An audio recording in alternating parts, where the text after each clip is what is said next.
On October 28, 2023, 8,000 fans watched a hockey game turn into something no one was prepared for. Adam Johnson tried to reach the bench. He never made it. Within 17 days, a player was arrested on suspicion of manslaughter. For the first time in the history of professional hockey, the ice became a crime scene. Adam Johnson was born in Grand Rapids, Minnesota, and grew up in Hibbing, Iron Range country. His dad, Davey, played 4 seasons of collegiate hockey at the University of Minnesota Duluth and captained the Bulldogs. His uncle, Gary DeGrio, played there too. Hockey wasn't just a sport in that house. It was the family business. Adam came up through the Hibbing Chisholm Youth Hockey, captained the high school team as a junior and senior, and led them to the Minnesota State Class A tournament in 2011. That year, he scored a natural hat trick in the semifinal against Hermantown.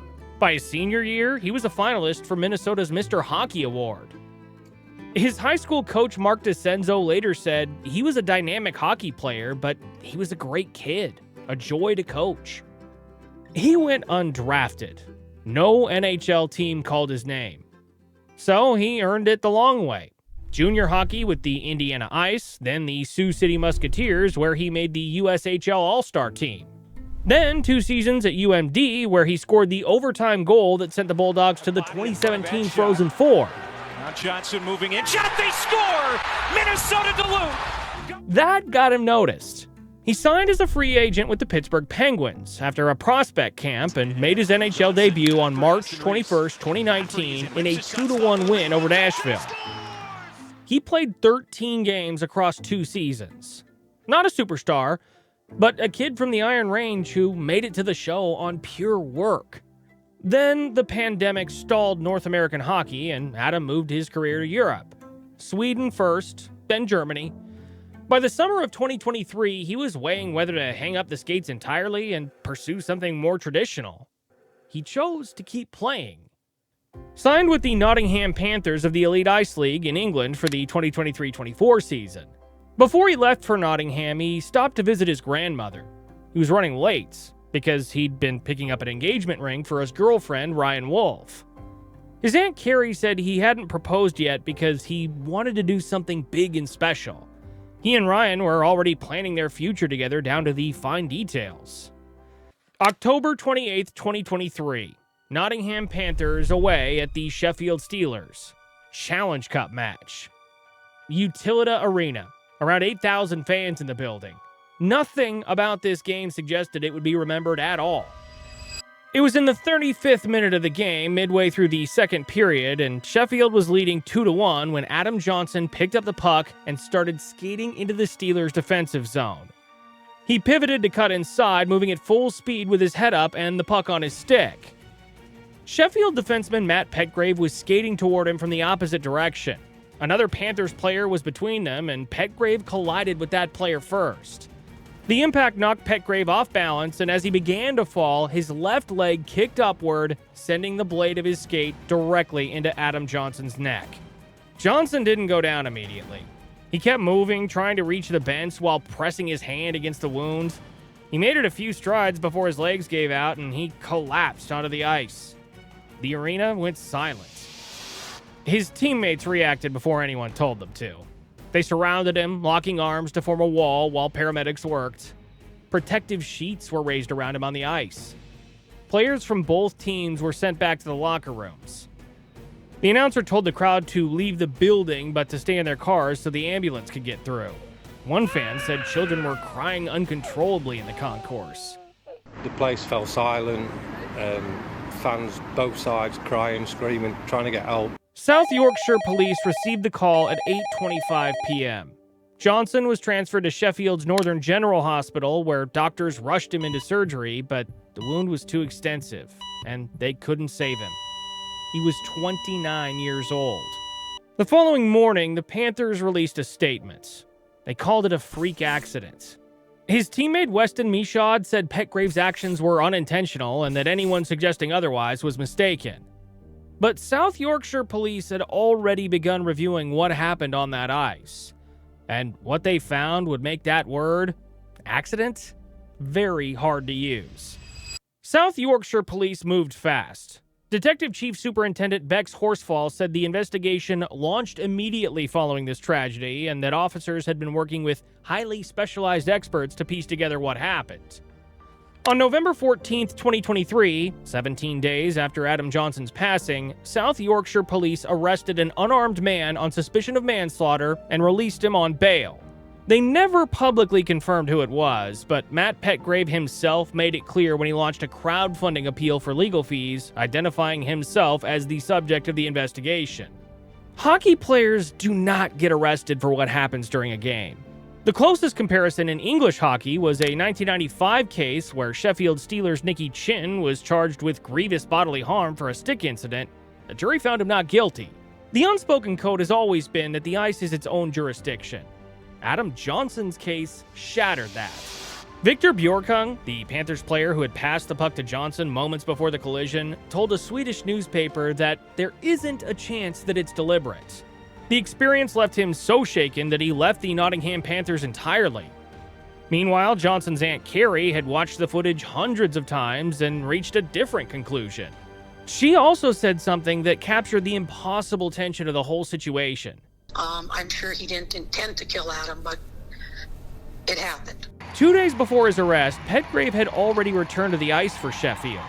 The crowd at his first game back gave him a standing ovation. Half the hockey world saw a man who made a terrible, unintentional mistake. The other half saw a rink that was now officially a crime scene. What followed was 18 months of silence, rebails, and a family left waiting for an answer that kept getting pushed further away.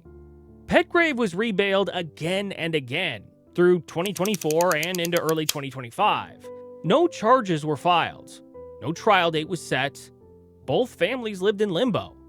The legal challenge was enormous, and it had almost nothing to do with what people saw on the footage. That was what lawyers call an on-the-ball incident. Johnson had his puck on the stick when the collision happened. To bring a manslaughter charge, prosecutors would need to prove gross negligence. That what Petgrave did was so far beyond the accepted risks of professional play that it crossed into criminal territory. At full speed during live play, that is an extraordinarily difficult standard to meet. You're participating knowing that there may be problems with it. Even in hockey, where fights used to be more common. So it's pretty rare. Petgrave called it a tragic accident and said nothing else publicly. His legal team stayed quiet. On the other side, Carrie Johnson spoke for the family. It was very reckless. I just want them to get it right. We are looking for justice for Adam.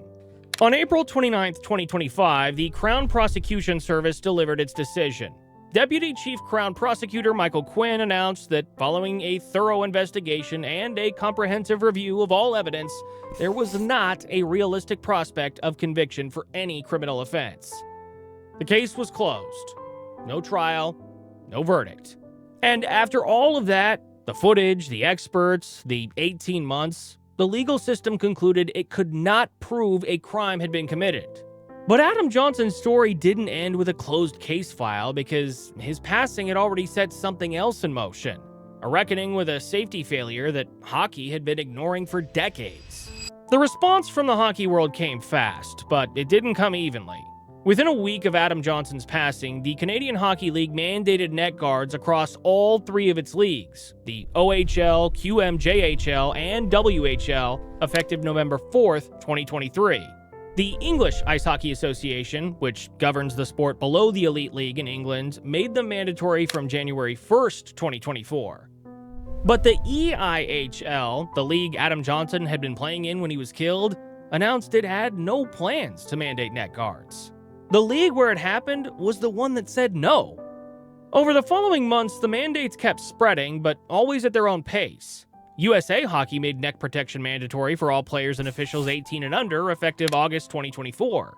The AHL required all players and on-ice officials to wear cut-resistant neck protectors starting with the 2024-25 season.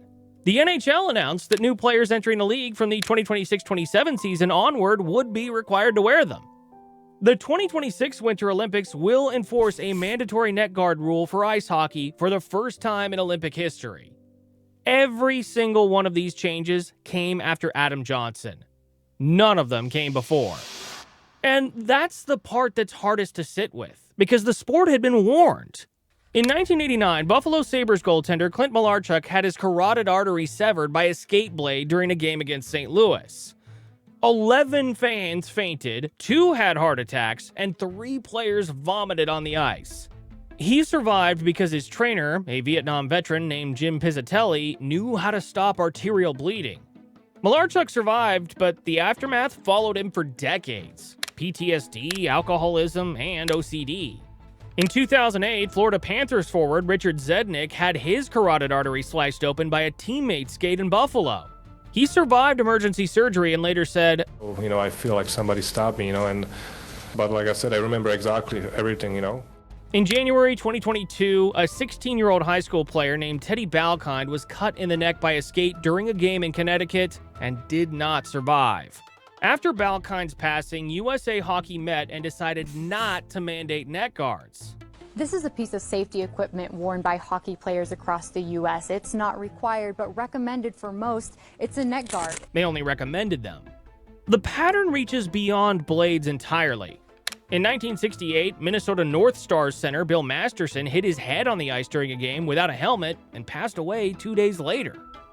He's still the only player in NHL history whose in-game injuries proved fatal.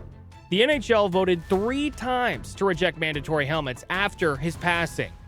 It took 11 years before they finally mandated them for new players in 1979, and the last helmetless player, Craig McTavish, didn't retire until 1997, 29 years later.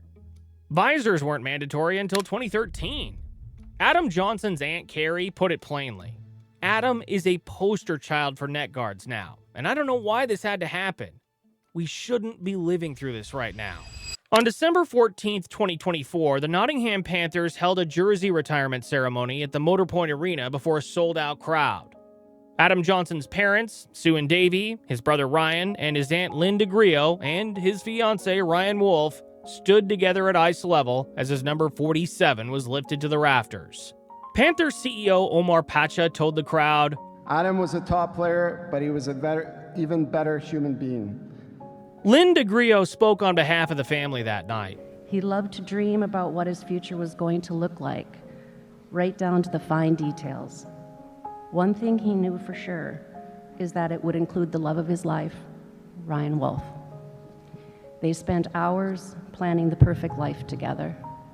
That future now exists only in the plans they made and the ring he never got to give her. Back in Minnesota, Hibbing High School retired his number 7. A plaque at the Motor Point Arena reads, "Forever R47." The Adam Johnson Memorial Fund, established through the Grand Rapids Area Community Foundation, now funds scholarships for high school seniors to attend the University of Minnesota Duluth, the same program where Adam played, where his father played, and where his uncle played before them. Family spokesperson James Pernovich captured what everyone who knew Adam kept coming back to. Adam was a joyful, kind human being. He had a quiet unselfishness about him, but he was a guy you wanted to be around all the time. The night the ice became a crime scene took Adam Johnson from the people who loved him. The investigation ended without charges, but the questions it raised have not gone away. And the rule changes his name forced into existence will protect players for generations, most of whom will never know why they're wearing the guard around their neck. Adam Johnson was 29 years old with a future plan down to the fine details. He stepped onto the ice for a routine Saturday night game and never came home. The sport had been warned. It chose recommendations over rules, until the cost became undeniable. Players across the world now wear a neck guard because of him. Most will never know why. If this story stayed with you, like, comment, and subscribe to Skates and Scars. These are the stories the sport doesn't forget, and we're just getting started. And if you want to go the extra mile, super thanks is right below this video. Every contribution helps us keep telling stories just like this one.